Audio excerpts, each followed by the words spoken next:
ہم مسجد کی لیٹرین بنا لیں گے تو بڑا ہوا سود مسجد کے پیشاب خانے اور استنجا خانے اور لیٹرین بنانے کے بھی کام میں نہیں آ سکتا ہے. آپ بڑے ہوئے سود کو مسجد کے لیٹرین اور پیشاب اور پائخانے کے کام میں بھی استعمال نہیں کر سکتے, اس چیز میں بھی نہیں لگا سکتے. اس بڑے ہوئے سود کو آپ اگر بینک سے لیتے ہیں تو جیل کے عام قیدیوں کو جیل سے چھڑانے کے لیے آپ استعمال کر سکتے ہیں, عام شاہراہ پر خرچ کر سکتے ہیں. جیسے کوئی روڈ ہے خراب ہے, اس پر ہندو مسلمان سکھ عیسائی سب گزرتا ہے, اس سے سب کو فائدہ ہوتا ہے, ایسی جگہ پر آپ استعمال کر سکتے ہیں. لیکن جو صرف مسلمان جس سے فائدہ اٹھائیں وہاں آپ استعمال نہیں کر سکتے ہیں. اب آپ غور کیجئے, مسجد کی لیٹرین اور پیشاب اور پائخانہ تک اگر اس پیسے سے نہیں بن سکتا اور جائز نہیں ہے, وہ مال آپ اپنی اولاد کو اور اپنی بیوی کو اور اپنے بچوں کو کھلاتے ہو. شرم آنی چاہیے ہمیں اور آپ کو, شرم. ایسا سب کچھ کرنے کے بعد اور ہم یہ امید رکھیں کہ قیامت کے دن ہمیں اس کا حساب نہیں دینا ہوگا. مالک یوم الدین, وہ قیامت کے دن کا مالک ہے, ایک ایک چیز پر نظر رکھے ہوئے ہیں. آپ چھپانا چاہو گے تو یہ زمین خود بول دے گی کہ اللہ اس نے میرے سینے پر کھڑے ہو کر یہاں سود کھایا تھا, یہ چورنگی تھی, یہاں سے اس نے لاٹری کا ٹکٹ لیا تھا, اے اللہ اس نے فلاں IPL انڈیا پاکستان کی ٹیم میں اتنے روپے اس نے سٹے میں لگائے تھے. یہ زمین خود گواہی دے گی. اذا زلزلت الارض زلزالها واخرجت الارض اثقالها وقال الانسان ما لها, زمین اپنے اندر کے سارے سینے کو, سارے خزانے کو باہر نکال دے گی. جب زمین میں زلزلہ پیدا ہوگا, جب زمین میں بھوکمپ آئے گا, وقال الانسان ما لها, اور انسان کہے گا اس کو یہ کیا ہو گیا ہے. یومئذ تحدث اخبارا, اس دن یہ زمین اپنے اندر کے ایک ایک چیز کو بیان کرے گی, بولے گی. یہ مت سوچئے کہ زمین کیسے بولے گی, زمین تو بے جان ہے, زمین تو بے جان ہے, کیسے بولے گی. موبائل کیا ہے, جاندار ہے کیا؟ موبائل بول رہا ہے کہ نہیں بول رہا ہے؟ ریڈیو کیا ہے, بے جان ہے کہ جاندار؟ بول رہا ہے. ٹی وی کیا ہے, جاندار ہے بے جان؟ بے جان, لیکن بول رہا ہے. جب سائنٹسٹ اللہ کی دی ہوئی عقل سے ایسی چیز بنا سکتے ہیں کہ بے جان چیز کو بولنے پر مجبور کر سکتے ہیں, تو کیا اللہ رب العالمین قیامت کے دن جس نے سائنٹسٹ کو عقل دی ہے, کیا وہ اس زمین کو بولنے کی طاقت نہیں دے سکتا ہے؟ آج بے جان چیزیں بول رہی ہیں. بندوق میں کارتوس لگا اور چھوڑو تو آج اس کی بھی آواز نکل رہی ہے, بے جان چیز بول رہی ہے. اور یہ سب چیزیں زمین سے پیدا ہوئی ہیں, لکڑی, لوہا, تانبا, انہی کو پلاسٹک, انہی کو توڑ مروڑ کر ٹی وی بنا دی گئی, انہی کو توڑ مروڑ کر ریڈیو بنا دیا گیا, انہی کو توڑ مروڑ کر موبائل بنا دیا گیا ہے. جب زمین سے پیدا ہونے والی ان چیزوں کو بولنے پر مجبور کیا گیا تو زمین کیوں نہیں بولے گی؟ یومئذ تحدث اخبارا, زمین اپنے اندر کے سارے ایک ایک کر کے ساری خبروں کو بیان کرے گی. یہ صورتحال آج ہماری ہو گئی ہے. ہم سٹے لگا رہے ہیں, ہم سود و بیاج کھا رہے ہیں, ہم IPL, اور ایسے ہی لوگ قیامت کے دن سوچئے. بنگال کے کسی جلسے میں تھا میں, تقریر ختم ہو گئی, ذرا اس منظر کو دیکھیے گا. میں اپنا واقعہ بتا رہا ہوں, اپنا. اس وقت میرا ایک چھوٹا بچہ تھا 6 سال کا, آج وہ 7.5 سال کا ہے. 1.5 سال پہلے کی بات بتا رہا ہوں میں آپ کو. تقریر ختم کر کے میں اپنے ریسٹ روم پر جہاں ہم کو ٹھہرایا گیا میں گیا, گھر سے فون آتا ہے رات کے تقریباً 1:30 بجے کہ بچے کی طبیعت تو اس وقت 6 سال کا تھا, طبیعت بہت خراب ہے, سخت فیور ہے, ہاتھ لگا رہے ہیں تو ہاتھ جل رہا ہے. میں نے کہا اس کو جلدی سے لے کے نکلو. پڑوس میں آس پاس ڈاکٹر لیکن دروازہ کھولنے کے لیے تیار نہیں رات کی تاریکی میں. سرکاری ہاسپٹل میں لے جایا گیا اور میں یہی اتر دیناج پور کے علاقے میں اور رات کے 4 بجے تک 4:30 بجے تک برابر رابطے میں رہتا ہوں. اب کیسی طبیعت ہے, اب کیا ہے, اب کیا کنڈیشن ہے. اور جب پتا چلا اور بچے سے بات کی اور اس نے کہا ابو ٹھیک ہے آرام ہے, اور جب گھر سے پتا چلا کہ ہاں ریلیکس آرام مل گیا ہے, اس وقت تک میرے بھائیوں رات کی نیند اڑ گئی. کوئی چیز کھانے اور پینے کا دل نہیں. یہ کنڈیشن کبھی آپ کو بھی اس کنڈیشن سے گزرنا پڑتا ہوگا. آپ کا بچہ اگر رات میں پیٹ کے درد سے کراہنے لگے تو آپ کے رات کی نیند اڑ جاتی ہے, اور اس وقت تک آپ چین اور سکون کی نیند نہیں سو سکتے جب تک کہ اس بچے کے پیٹ کا درد بند نہ ہو جائے. لوگوں نے اس کورونا کال میں اپنے بچوں کے درد کو سمجھا ہے. اس بیماری میں انہوں نے اپنے اور اپنے عزیزوں کو کھویا ہے. وہ جانتے ہیں کہ جان کی قیمت کیا ہے. میرے بھائیوں ذرا تصور کرو, ایک چھوٹے سے بچے کی ہلکی سی بخار کی خبر, فیور کی خبر آپ کو آپ کے رات کی نیند اڑا دیتی ہے, اور آپ کے بستر پر کانٹے چبھنے لگتے ہیں. نرم و گرم بستر بھی آپ چھوڑنے پر مجبور ہو جاتے ہیں. لیکن اس قیامت کے دن کے درد کو سمجھنے کی کوشش کرو. وہی اولاد ہمارے سامنے ہوگی جس بچے کے لیے آج 6 سال کی عمر میں ہم نے رات میں بستر چھوڑ دیا. اس کا ہلکا سا فیور ہمیں سونے نہیں دیتا ہے. لیکن قیامت کا منظر یہ ہوگا, یوم یفر المرء من اخیہ وامہ وابیہ وصاحبتہ وبنیہ. قیامت کے دن انسان بھاگ رہا ہوگا. یوم یفر المرء من اخیہ, اپنے بھائی کو دیکھ کر بھاگے گا. نہیں اس کے سامنے نہیں آؤں گا, یہ مجھ سے ایک نیکی نہ مانگ بیٹھے. یوم یفر المرء من اخیہ, آدمی اپنے بھائی کو دیکھ کر بھاگے گا. وامہ وابیہ, اپنی ماں کو دیکھ کر بھاگے گا, اپنے باپ کو دیکھ کر بھاگے گا. وہ ڈرے گا میری ماں مجھ سے یہ نہ کہنے لگے گی بیٹا دنیا میں نے تجھے اپنا دودھ پلایا, پال پوس کر بڑا کیا, آج تو اپنی ماں کو ایک نیکی نہیں دے سکتا ہے. یہ میری ماں مجھ سے ایک نیکی نہ مانگ بیٹھے, میرا باپ مجھ سے کہیں ایک نیکی نہ مانگ بیٹھے. ایسا نہ ہو. یوم یفر المرء من اخیہ وامہ وابیہ وصاحبتہ وبنیہ, انسان اپنی ماں سے بھاگے گا, اپنے باپ سے بھاگے گا, وصاحبتہ, اور اپنی بیوی سے بھی بھاگے گا. وہ بیوی جو سکون کا ذریعہ ہوتی ہے. انسان دن بھر کا تھکا ہوا آتا ہے اور اپنی بیوی کی آغوش میں جاتا ہے تو دن بھر کی تھکان اس کی اتر جاتی ہے اور اس کو اپنی بیوی سے سکون ملتا ہے. لیکن قیامت کے دن اپنی بیوی کو بھی دیکھ کر اس سے بھاگے گا. وصاحبتہ, اس کو دیکھ کر بھاگے گا. وبنیہ, اور اپنی اولاد کو, اپنے بیٹوں کو دیکھ کر بھاگے گا. وہ بیٹا جس کا ہلکا سا فیور اور پیٹ کا درد ہماری راتوں کی نیند اڑا دیتا ہے, لیکن قیامت کے دن باپ اپنے بیٹے کو دیکھ کر بھاگے گا. نہیں, یہ تو مجھے مروا دے گا, ایک نیکی مانگ لی ہم کہاں سے دیں گے. ذرا تصور کیجیے آپ, میں نے ایک مثال جو آپ نے دی ہے اور آپ اپنے اوپر سوچ کر اور قیاس کر کے ذرا تصور کریں. کہاں ہیں ہم, کس پوزیشن میں ہیں ہم. نفسا نفسی کا عالم. حضرت عائشہ بیان کرتی ہیں یحشر الناس یوم القیامت حفاتا عراتا غرلا.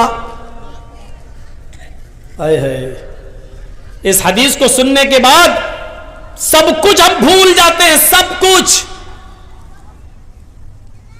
آپ کے کلیا چک میں پھر بھی لڑکیاں اور عورتیں کپڑے کچھ ڈھنگ کے پہن لیتی ہیں تھوڑے بہت, لیکن ذرا مالدہ کی طرف چلے جائیے اور پھر دیکھ لیجئے ڈریس 15-20 کلومیٹر کی دوری پر ڈریس کیسی چینج ہوتی ہے.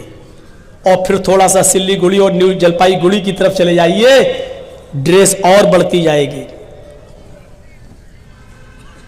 قیامت کے دن جب اٹھے گا آدمی قبر سے تو ڈریس ہی نہیں ہوگی. لیجئے, یحشر الناس یوم القیامت حفاۃ عراۃ غرلا. قیامت کے دن جب انسان اپنی قبروں سے اٹھائے جائیں گے تو اس حال میں اٹھائے جائیں گے, حفاتن, پیروں میں چپل نہیں ہوگی, عراۃن, جس کفن میں لپیٹ کر دفن کیے گئے تھے وہ کفن بھی ان کے اوپر نہیں ہوگا, عراۃن, پورے کے پورے ننگے ہوں گے برہنہ. بیٹھ جاؤ بھائی, موبائل ہمارے پاس بھی ہے بھائی صاحب, اسے کہیے آج کل تو کوئی دیکھو سن ہی نہیں رہا وہ آدمی. اب بتاؤ اتنی رات میں کس کو بات کر رہے ہوں گے بھائی فون لگا کے کان. ہم دھونے میں بہت مشہور ہیں, ایسا دھوئیں گے کہ پھر کبھی موبائل کان میں نہیں لگا پاؤ گے. اسی میں ہم بدنام ہیں, اور بدنام ہیں کس میں؟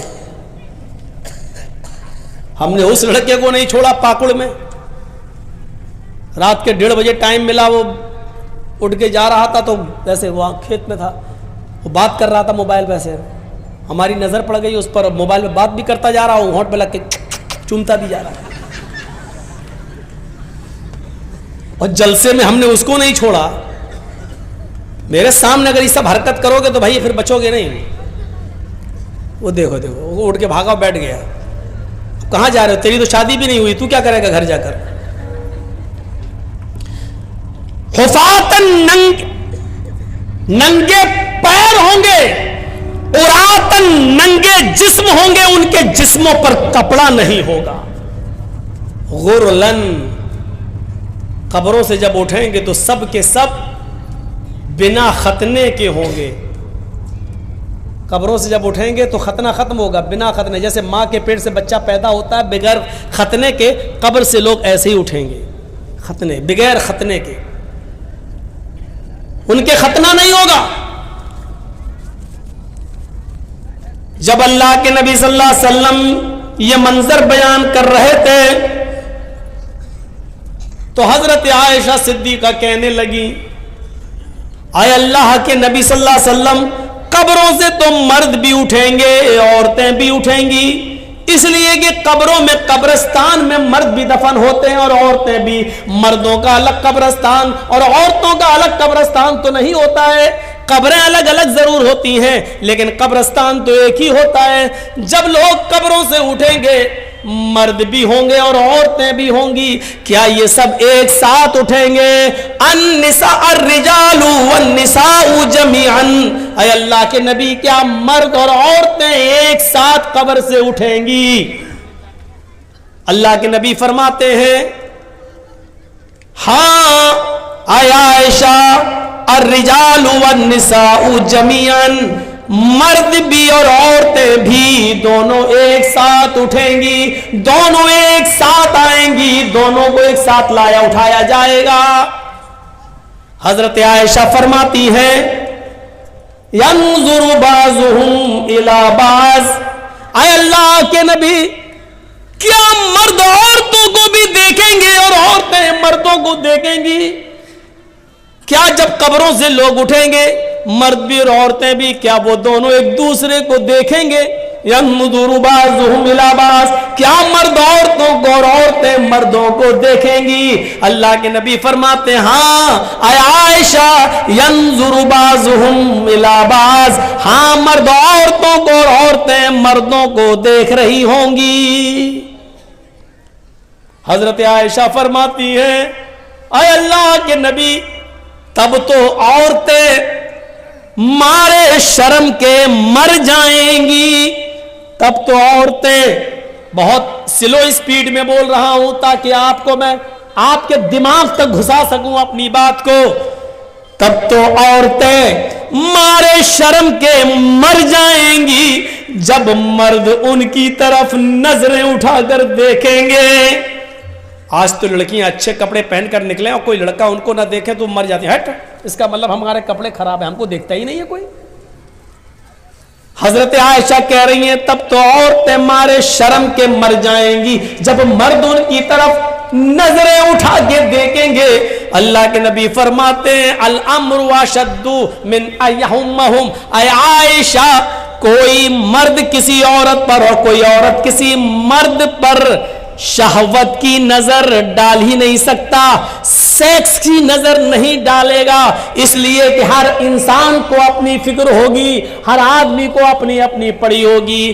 سورج 1 میل کے فاصلے پر پسینے میں انسان ڈوبا ہوگا، کوئی ٹخنے کے برابر، کوئی پنڈلی کے برابر، کوئی گھٹنے کے برابر، کوئی ران کے برابر، کوئی کمر کے برابر، کوئی سینے کے برابر، اور کوئی اسی میں ڈبکیاں مار رہا ہوگا. ایسے حالت میں کون دیکھے گا کس کی طرف؟ بری نظر سے کون دیکھے گا؟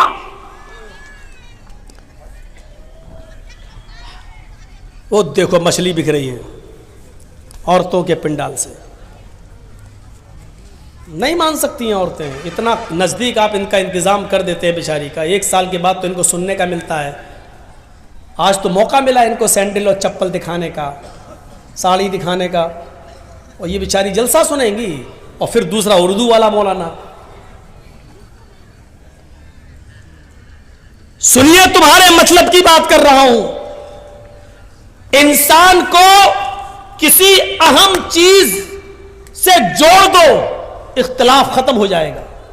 یا انسان کو کسی خطرناک چیز سے باخبر کر دو، اختلاف ختم ہو جائے گا. آج ہم مرے مٹے جا رہے ہیں ایک دوسرے کی جان لینے پر. یہ ایک رول بتا رہا ہوں میں آپ کو.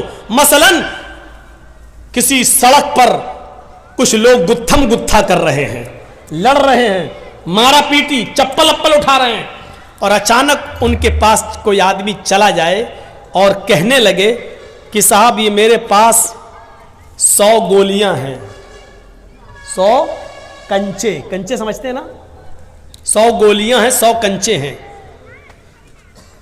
اس میں ایک کنچا، ایک گولی ریڈ کلر کی ہے، لال کلر، ریڈ کلر کی ہے. میں ان 100 گولیوں کو ہوا میں اچھال کر پھینک رہا ہوں، لیکن لال رنگ کی گولی پر 1 لاکھ روپیہ میں نے انعام رکھا ہے. یعنی جس کو لال رنگ کی گولی ملے گی وہ 1 لاکھ روپے کا حقدار ہوگا، اس کو میں 1 لاکھ روپے دوں گا. اور یہ کہہ کر آپ اس گولیوں کو آپ اچھال دیجیے ہوا میں. اور جیسے آپ اچھالیں گے، یہاں جو جھگڑا کر رہے تھے، گتھم گتھا ہو رہی تھی، مار دھاڑ ہو رہی تھی، وہ سب مار دھاڑ بھول جائیں گے. یہ بھی بھول جائیں گے کہ کس بات پہ ہو رہی تھی. سب ایک دم اس گولی، اور سب کی نظر اس لال رنگ کی گولی پر ہوگی، جبکہ گولیاں اور بھی ہیں وہاں پر، لیکن دوسرے رنگ کی گولیوں کو کوئی نہیں اٹھائے گا. صرف لال رنگ کی گولی پر ٹوٹ پڑیں گے، کیونکہ مقصد کیا ہے؟ اس پر انعام ہے. اس گولی کو اٹھائیں گے تو 1 لاکھ روپیہ ملے گا. دنیا میں بہت سے جنجالوں میں ہم پھنسے ہوئے ہیں. ہماری نظر اگر جنت پر لگ جائے کہ ہمیں یہ کام کریں گے تو جنت ملے گی، اگر اس کو جنت سے جوڑ دیا جائے، جنت کی نعمتوں سے، تو انسان دنیا میں ساری باتیں بھول کر، سارے جھگڑے ختم کر کے اس جنت کو پانے کی فکر کرنے لگے گا. جیسے ایک گولی کو پانے کے لیے وہ ساری گولیاں چھوڑ دے گا، اسی طریقے سے جنت کو پانے کے لیے انسان دنیا کی ساری محبت کو قربان کر دے گا، لیکن جنت کو پائے گا. میرے بھائیوں، لیکن اس جنت کا نقشہ اچھی طریقے سے بتانے والا کوئی ہو، سمجھانے والا کوئی ہو، مائنڈ میں اتارنے والا کوئی ہو. آج کیا وجہ ہے کہ 100 گولیاں پھینکی جاتی ہیں اور لال رنگ کی گولی پر ہماری نظر ہوتی ہے اور گولیاں ہم نہیں اٹھاتے ہیں؟ کیوں؟ کیونکہ لال گولی پر 1 لاکھ روپے کا انعام ہے. ہر آدمی چاہتا کہ ہمیں انعام مل جائے. پھر کیا بات ہے کہ نماز پڑھنے پر جنت مل رہی ہے، روزہ رکھنے پر جنت مل رہی ہے، سود و بیاج اور لاٹری کو چھوڑنا، حرام کمائی کو ترک کر دینے پر جنت مل رہی ہے. پھر کیا بات ہے کہ ہم اس کو لینے کے لیے دنیاوی چیزوں کو چھوڑ نہیں پا رہے ہیں اور جنت کو حاصل نہیں کر پا رہے ہیں؟ میرے پیارے ساتھیوں، وجہ کیا ہے؟ وجہ کیا ہے؟ ابھی یہ لوگ گتھم گتھا کر رہے ہیں. اب دوسری مثال سے سمجھنے کی کوشش کرو. ابھی لوگ لڑ رہے ہیں، گتھم گتھا کر رہے ہیں، ایک دوسرے کو مارنا چاہ رہے ہیں. اتنے میں مولانا جرجی صاحب ایک پٹارا لے کر ان کے بیچ پہنچ جاتے ہیں. کہتے سنو، وہ گئے چپ ہٹ، مارا پیٹی ہو رہی ہے، وہ اس کے بال پکڑ رہا، وہ اس کو چپل مار رہا ہے.